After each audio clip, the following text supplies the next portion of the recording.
Hello guys, स्वागत है आपका विलेज वाली टीचर यूट्यूब चैनल पर। तो हाय, मैं हूं किरण शर्मा। तो कल हमने समाजीकरण का टॉपिक ख़त्म कर लिया था, कंप्लीट कर दिया था।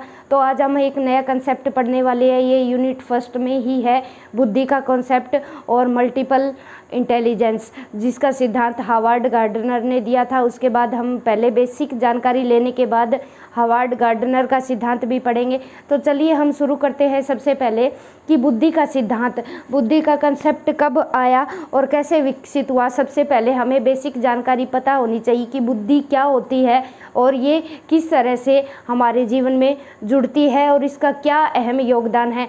देखो, अगर इंसानों में बुद्धि है, इंसान विवेकशील प्राणी है, इसीलिए वो बाकी बीइंग से अलग है। ह्यूमन बीइंग अलग होती है क्योंकि वो सोच सकता है, भेद कर सकता है, विचार कर सकता है, तर्क कर सकता है, हर तरह के काम कर सकता है, तभी वो कर सकता है। इसीलिए वो पशुओं से इंसान को अलग माना जाता है क्योंकि इंसानों में बुद्धि होती है। तो सबसे पहले हमें बुद्धि के बारे में कुछ बेसिक जानकारी पता होनी चाहिए कि बुद्धि क्या होती है, व्हाट इज़ इंटेलिजेंसी। ठीक है, बुद्धि के बारे में क्या कंसेप्ट है। अलग अलग साइकोलॉजिस्ट आए, अलग अलग टाइम पर धारणाएं भी चेंज होती रही। तो सबसे पहले हमें बुद्धि के बारे में बेसिक जानकारी पता होनी चाहिए। तो चलिए टू द पॉइंट बात करते हैं। कंसेप्ट ऑफ इंटेलिजेंस पढ़ रहे हैं हम, बुद्धि का संपर्त्य।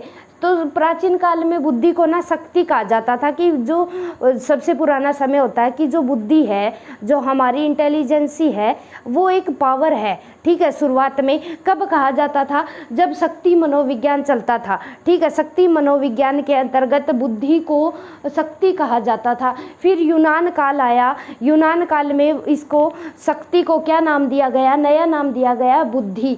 ठीक है, फिर शुरुआत में जब बुद्धि की शुरुआत कहाँ से कहाँ तक होती है, 1923 में बुद्धि की औपचारिक परिभाषा दी। किसने दी? बोरिंग ने। ठीक है, बोरिंग ने परिभाषा दी कि बुद्धि क्या होती है। बताया कि क्या बताया बोरिंग ने? बुद्धि परीक्षण जो मापता है वही बुद्धि है, यानी जो हम परीक्षण में मापते हैं, जो IQ टेस्ट करते हैं, वही बुद्धि है, शक्ति नहीं है।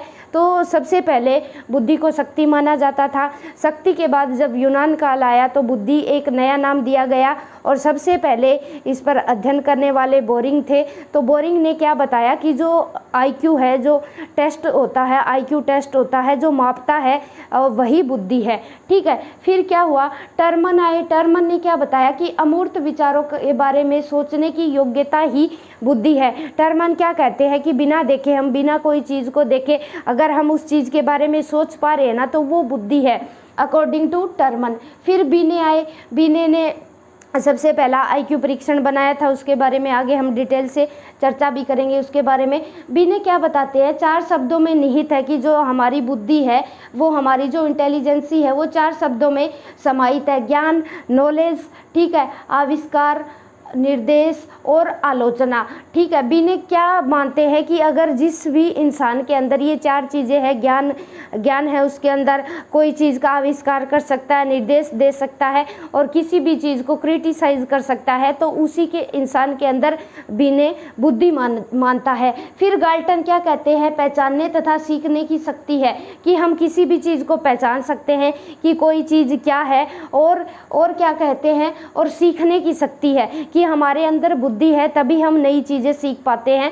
गाल्टन ने कहा। ये तीनों परिभाषाएं इंपॉर्टेंट रहने वाली है और इन्हीं परिभाषाओं के आधार पर कुछ विशेषताएं बनती है कि बुद्धि की क्या विशेषताएं होती है। हम इन परिभाषाओं का निचोड़ निकालकर बुद्धि की क्या कैरेक्टरिस्टिक मान सकते हैं। तो चलिए देखते हैं कि बुद्धि क्या होती है। सीखने की योग्यता होती है।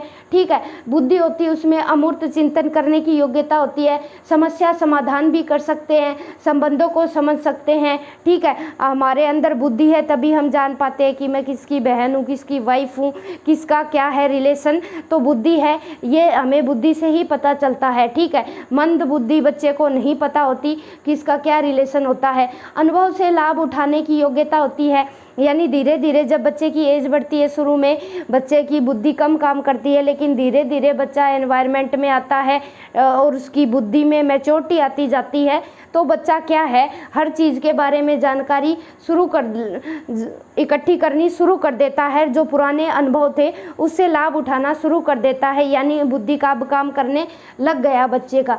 ठीक है, जन्मजात शक्ति होती है, क्या बताते हैं कि जो बुद्धि है हमारी वो जन्मजात शक्ति होती है और ये वंशानुक्रम से प्रभावित होती है। ठीक है, 90% बुद्धि का जो हिस्सा है वो वंशानुक्रम से मिलता है हमें। ठीक है, हमारी हेरिडिटी से मिलता है। अगर हमारे माता पिता का IQ अगर अच्छा है, सामान्य है, तो सामान्य IQ के बच्चे पैदा होंगे। अगर सुपीरियर IQ है तो सुपीरियर IQ के बच्चे पैदा होंगे। अगर डल है, ठीक है, तो डल IQ के बच्चे पैदा होंगे। ये हमारी हेरिडिटी से जुड़ने वाला कंसेप्ट है। बुद्धि हमें जन्मजात मिलती है, लेकिन धीरे धीरे इसमें मैच्योरिटी एनवायरनमेंट में रहकर आती जाती है। जितना हम ज्ञान लेते हैं एनवायरनमेंट में रहकर, खोजें करते हैं, आविष्कार करते हैं, उसके हिसाब से हमारी बुद्धि में मैच्योरिटी आती चली जाती है। लेकिन ये हेरिडिटी से जुड़ने वाला फैक्टर है।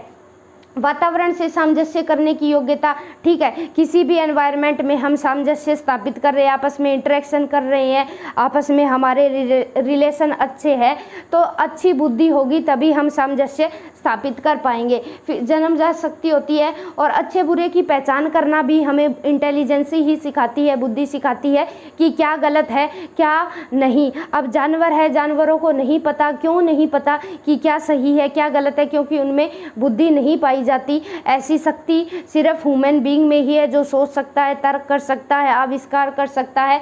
विवेकशील प्राणी मनुष्य ही है, इसलिए वो जानवरों से अलग है, इसीलिए वो अच्छे बुरे की पहचान कर सकता है। ठीक है, फिर प्रिंटर महोदय आए, इन्होंने क्या कहा है कि जो बुद्धि का जो विकास है, जो हमारी इंटेलिजेंसी का विकास है, वो जन्म से लेकर मध्य किशोरावस्था तक होता है। यानी जो मध्य किशोरावस्था तक होती है, इतने तक हमारी जो बुद्धि जितनी बननी होनी, जितना डेवलपमेंट होना होता है, हो चुका होता है। ठीक है, इसी कड़ी में स्पीयरमैन क्या मानते हैं कि 14 से 16 वर्ष तक की हमारी जो बुद्धि का टोटल बुद्धि का विकास है 100% हो चुका होता है। लेकिन मैच्योरिटी जैसे जैसे एज बढ़ती है, इंटेलिजेंसी में मैच्योरिटी आती जाती है। फिर टर्मन क्या कहते हैं कि टर्मन बताते हैं कि 15 वर्ष तक बुद्धि का विकास हो जाता है। ठीक है, टर्मन यहाँ क्या बता रहे हैं कि 15 वर्ष तक हमारे अंदर बुद्धि का विकास हो जाता है। तो ये थी बुद्धि से जुड़ी कुछ सामान्य बातें जो हमें याद रखना जरूरी है कि बुद्धि का विकास कैसे होता है। और हम जानेंगे कि बुद्धि क्या नहीं है। बुद्धि, एक तो बुद्धि में 4 चीज़ें आती है। बुद्धि ज्ञान नहीं है। ठीक है, क्या नहीं है? बुद्धि नॉलेज नहीं है, ज्ञान नहीं है।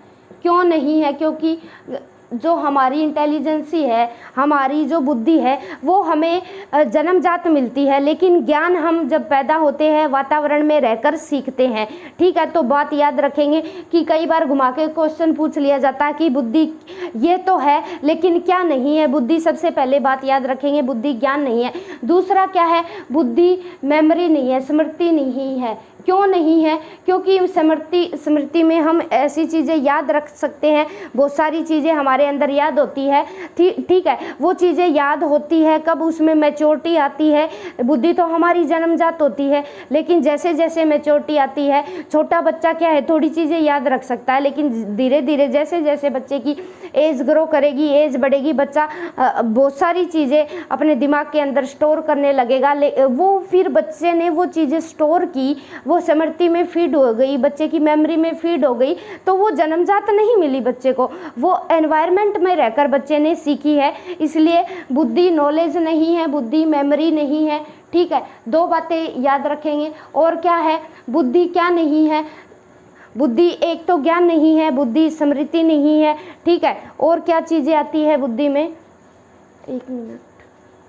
तो ये चीज़ें ध्यान रखेंगे, बुद्धि ज्ञान नहीं है, बुद्धि हमारी स्मृति नहीं है, और जो बुद्धि है वो वंशानुक्रम से जुड़ती है, और वंशानुक्रम से मिलने के बाद हम एनवायरनमेंट में रहकर बुद्धि का विस्तार करते हैं। इसके बाद हम थॉर्नडाइक ने भी बुद्धि का सिद्धांत दिया, स्पीयरमैन का भी सिद्धांत पढ़ेंगे, हम एक कारक सिद्धांत भी पढ़ेंगे, थ्रस्टन का सिद्धांत भी पढ़ेंगे जो मस्ट इम्पोर्टेंट है, हार्वर्ड गार्डनर का सिद्धांत भी पढ़ेंगे।